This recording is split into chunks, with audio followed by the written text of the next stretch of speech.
I like your cape. It's so cute.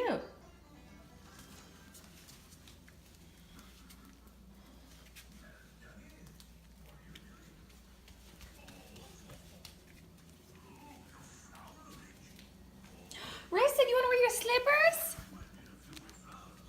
Look at these cute little slippers. I got them from Walmart yesterday for them. So cute. They have matching pairs. It's cute that it has like one Sky and one Everest. They love anything Paw Patrol. Like, they are obsessed with Paw Patrol. Obsessed. They love Paw Patrol. Anyway, I'm getting sick, you guys. You hear it in my voice. I was laying down last night, like, I couldn't breathe through my nose. So I had to breathe through my mouth, and I woke up with, like, really dry lips. I don't know. I'm, like, getting some sort of cold or whatever. But, I gotta stretch. Today is football day and laundry day. Usually Sundays is my football day, laundry day, and editing day. So I'm going to edit a video. I have a few videos I need to edit, so I'm gonna work on that. I would like to get one up. I'm not sure if I want to upload one or if I want to wait until Monday to upload. I'll see. But yeah, I'm just doing some laundry. I'm gonna be I'm gonna be putting together some fall outfits so I can take some photos for my fashion Instagram, link below. So yeah, I'm washing all of my like summer fall clothing since I can't really wear like sweaters and stuff here because it's too dang hot. So, you know, all my pieces that would work for, you know, this temperature that are fall related, I'm putting together some outfits. So I have a lot I'm doing today. Got to do some cleaning, just, you know, typical mom day. Hey guys, it is about, how do I always do this? 10:34. I already said yes. It's about 10:34 in the morning. I'm just creating a thumbnail for a video that I just uploaded.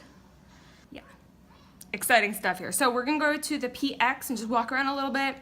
I'm just looking for a few things and see maybe if they have any cool Halloween decorations now that it's October 1st. Yeah, it's October. That is so exciting to me. Well, I'm in Hawaii, so it's really not that exciting, but you catch my gist. Goodness gracious, 94 degrees today. I hate my life sometimes. All right, we are off to the BX, and it is so. No, we're not getting toys, sweetie. I don't know. We're just kind of going there. Oh, I gotta get my mom a birthday card.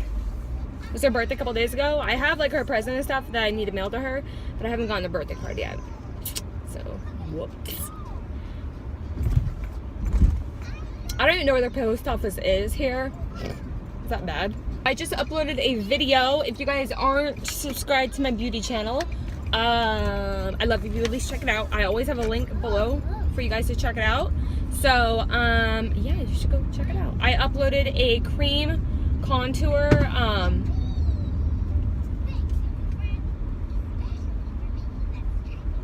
go! Alright, we'll go a little later. It's a little too hot to go right now, sweetie. All the equipment's gonna be really warm and you're not gonna like it.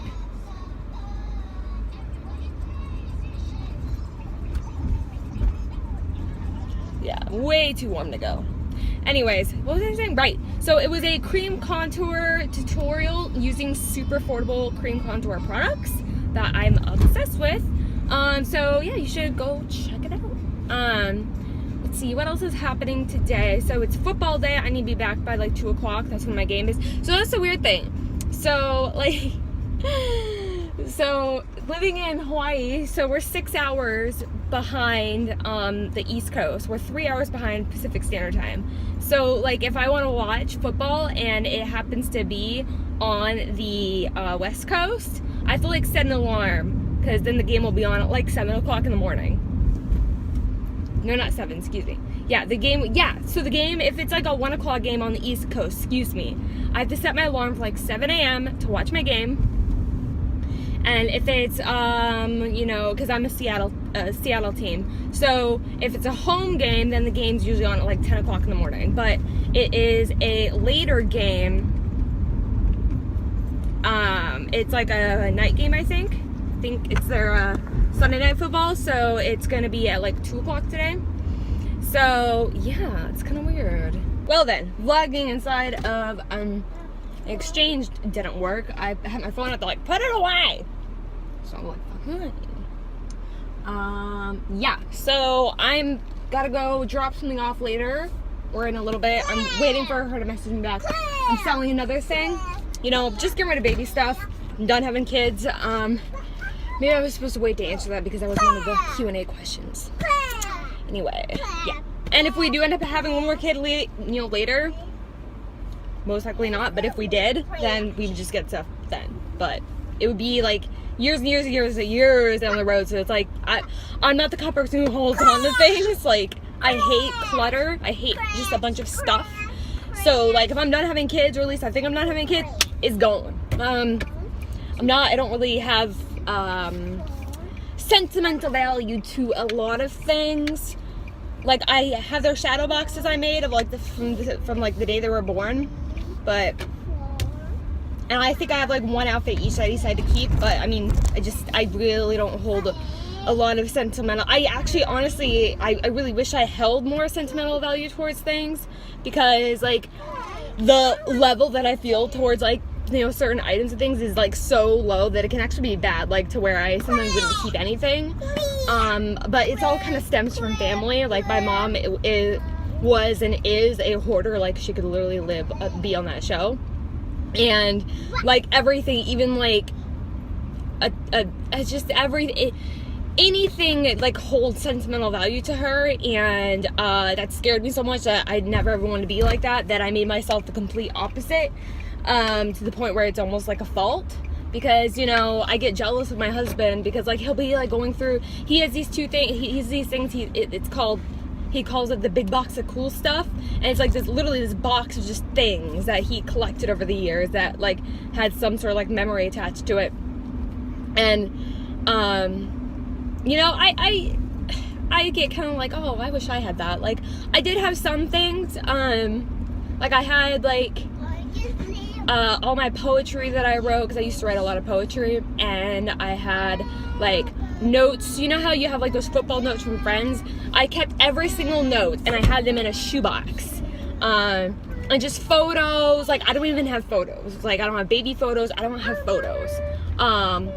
And part like those 3 items, or those specific, like, and artwork I've done, those items right there, those are things I actually told myself I was gonna keep. But then I got in this relationship. It was a very, very, very toxic, abusive relationship, and I'm talking like abuse up here. And he burned all of it. So I don't have that stuff anymore, because he says, I'm your life now, and you don't need any of these kinds of memories. Like, there was a 3-month time period, because out of all the girls he's done this to, I lasted the shortest amount of time. I did pretty darn good. And he's been in jail for like domestic violence stuff. Like, I've seen his mugshot online a couple times. Anyways, back to what I was saying. So yeah, he made me burn it all. Well, not made me, he burned it all, saying that I'm your life now, you don't need this stuff. And there was a 3-month time period where my 2 best friends, Dustin and Alicia, like, they are my best friends. I had to sit down with them, and of course the guy had to be there, and I had to sit down and I had to tell them, I don't want to be friends with you guys anymore. Like, I was so torn up, but how I was raised as like a people pleaser, like, I was scared like not to do it, so I did it, and it was, I'm not choking up, I'm kind of like lost for words. I'm like trying to like get my train of thought. I'm so over this, like, it doesn't upset me anymore. Yeah, so I had to tell my 2 best friends of life that I didn't want to be friends with them anymore, and I wasn't allowed to have any friends at all, and that's no exaggeration. Like, I wasn't allowed to. And he made me quit my job that I did work at. Like, he put in my 2 weeks, he like signed it for me, and when I told my boss, no, I didn't do that, I didn't put in those 2 weeks, he just said he didn't want that kind of drama there. So I mean, they said that they just count it as like me quitting. But once I found out like what was going on with the relationship, I actually ended up working there again. But so he put in my 2 weeks for me at that job, and he made me work under him. So he was like my manager, which I later became the store manager once, you know, I got away from that nonsense. It was just such a toxic relationship. I love how I got on this from like talking about sensible value. But anyways, you know, might as well tell you guys about how I overcame this. But yeah, so he's pretty psycho. But he's like one of those people, like he's attractive and he's like really good with words, and he's really good at making you feel like you did everything wrong, you know? Like, even to this day, like, I still sometimes go, I'm like, wait, was I the one was wrong? Like, he's that good, you guys. He's that good. He's manipulating, conniving, a person, and was so, like, I tried to get a restraining order against him, and he was so smooth talking and so good at talking. Like, I'm not a good talker. Like, under pressure, like, I jumble my words and all of a sudden can't remember things, so then it makes it come off as like it's hard to describe, but what the judge said was that it seems like I can't get my story straight, when what it was is I get really nervous when talking, like really nervous, like talking to cops or judges, and so I was not able to get the restraining order. But I got my revenge in the end, because he did end up going to jail, not on my behalf, but the girl who came after me, because he was just going from girl to girl to girl, manipulating, abusing, blah blah blah, and his goal was to get every girl pregnant, and it was just, he was psychotic. And I did get pregnant, you guys. I'm not gonna lie, I got pregnant when I was how old? 18, 19, right around there. I did get pregnant.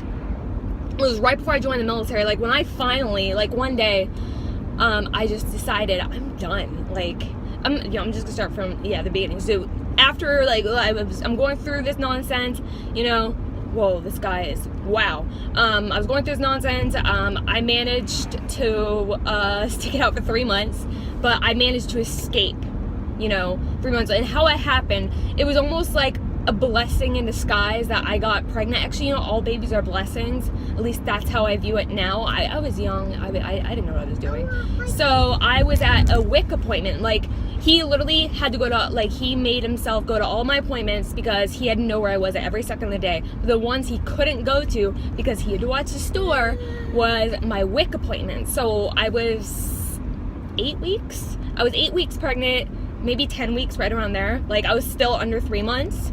And I was sitting there in the waiting room, waiting for my appointment. And, you know, when you go to the WIC office, there's pamphlets upon pamphlets on the wall.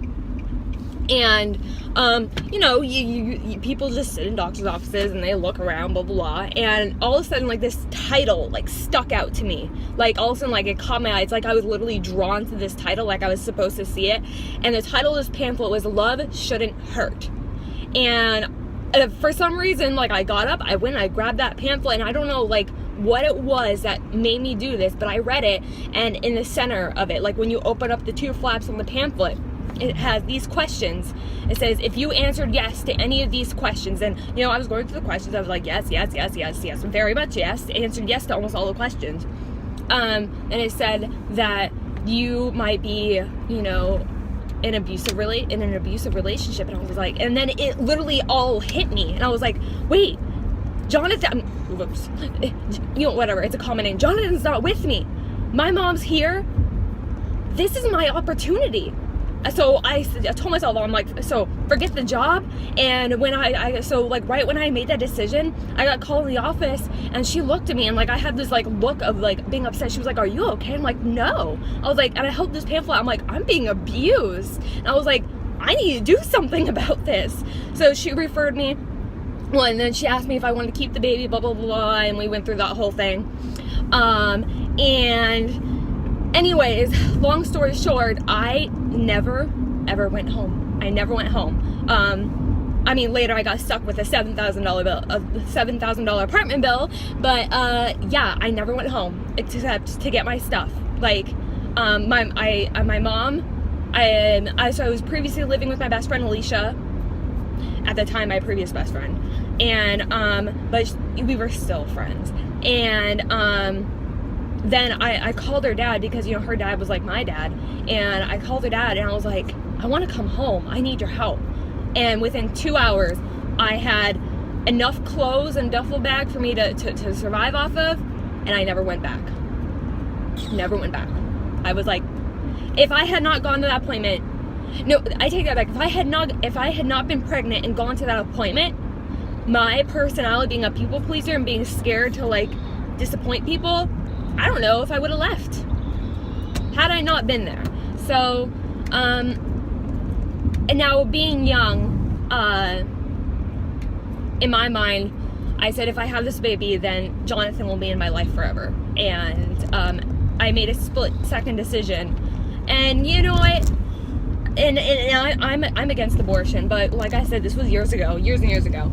I've changed my views on a lot of things. Like nowadays, like, I still don't regret the decision, but I decided not to have the baby. And it was weird because I expect myself to feel more emotional that day, but I think the sheer fear and hatred I felt for this person the day I went in for the procedure, I had no feelings for it. Like, I wasn't upset. I was nauseous, but I had no thoughts of regret. And years later, I still don't have those thoughts. So even though nowadays I know that it's wrong, I still think for my life at that point, it was the best decision I could have made. Because then, just to get away from it all, I joined the military and I met my husband. So yeah, if you guys have found this if you guys found this quick story inspirational or helpful, if you are in that relationship, just know all you have to do is leave. There are resources. If you're scared they'll come after you, there are resources where you can be protected. Just go. Find your first opportunity. And my opportunity was when I was sitting in the WIC office. I said, I'm done, and I never went back. Find your opportunity and leave. So, and I mean, I don't regret anything that happened. Like, I don't wish that hadn't happened to me, because I learned from it and I grew from it. And now I'm sitting here doing YouTube and I'm living in Hawaii. If that hadn't happened, I wouldn't be living in Hawaii doing all these things I love, and I wouldn't have like this amazing family. So yeah, just learn from it. Don't regret it. Just learn from it and leave. That's all I got to say about that.